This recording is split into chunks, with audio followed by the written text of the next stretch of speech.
We pass statistics, it reveals that the woman or the Cameroonian woman or the African woman is playing a vital role as far as world food production is concerned, as well as the continental food production is concerned, from 60 to 80%, if I went through your brochure quite appropriately.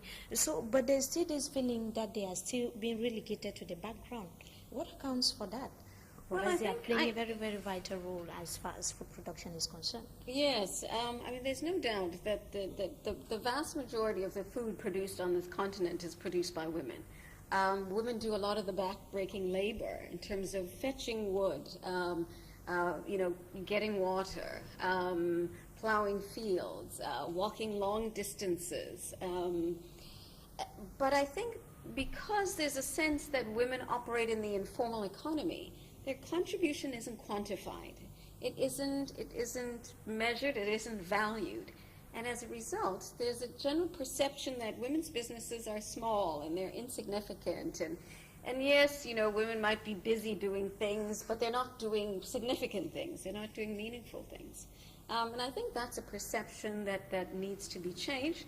But one of the ways to change it is to have hard facts, is to have data that really shows what women's contribution is to GDP.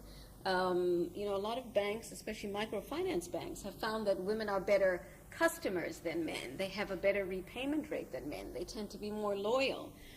They tend to have lower default rates. And I think bringing those statistics to light will demonstrate that there's a solid business case for why companies should invest in women, for why governments should invest in women. And it's important that we recognize that the contribution that women are making is not just on the margins of society. It's critical to the fundamentals and the foundations of our society. So don't you think that it will be paramount for you to start from the periphery, where most of these women that you rightly said, they labor so much, they don't even know how I'm talking about the rural women.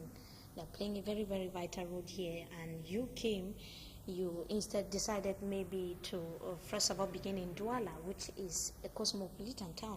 Don't you think it would be very important or paramount for you to get into the suburbs of the country, maybe meet those rural women who know very little or nothing about what they are doing and what they are doing to the country, their own contribution to the country's cross revenue? Don't you think so? Yes, I think so. But New Faces believes in supporting women at all levels, from the women in the agricultural fields to the woman who's sitting in the boardroom of a large corporation. We think it's that all women across the spectrum need support. But I think it's really typically the SME sector, those small and medium enterprises that tend to be neglected, that struggle the most to get financing. And one thing I should explain is the way we work is through this network of chapters. And in Cameroon, we have a national chapter, which has 200 members, all of whom are entrepreneurs from diverse sectors.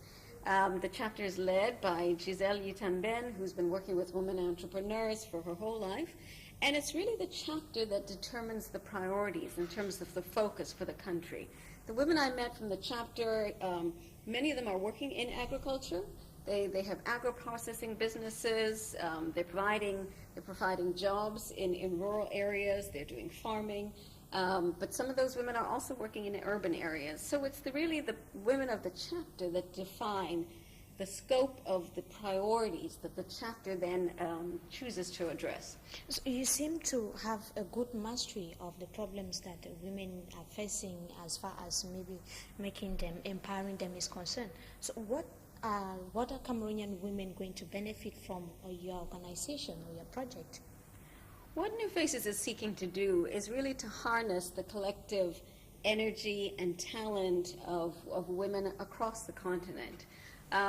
We know that there are many, many women's organizations that have been working for many, many years on empowering women, but sometimes they don't have a continental reach. They don't have a global reach, or even within their own countries, they find it difficult to engage with policymakers and government leaders. And because we have a woman of the standing of Mrs. Graça Machel, who has access to leaders in the African Union, in the Economic Commission for Africa, who's got access to leaders across the world stage, she's able to then provide a platform for women to come forward and really articulate their own needs and their own concerns.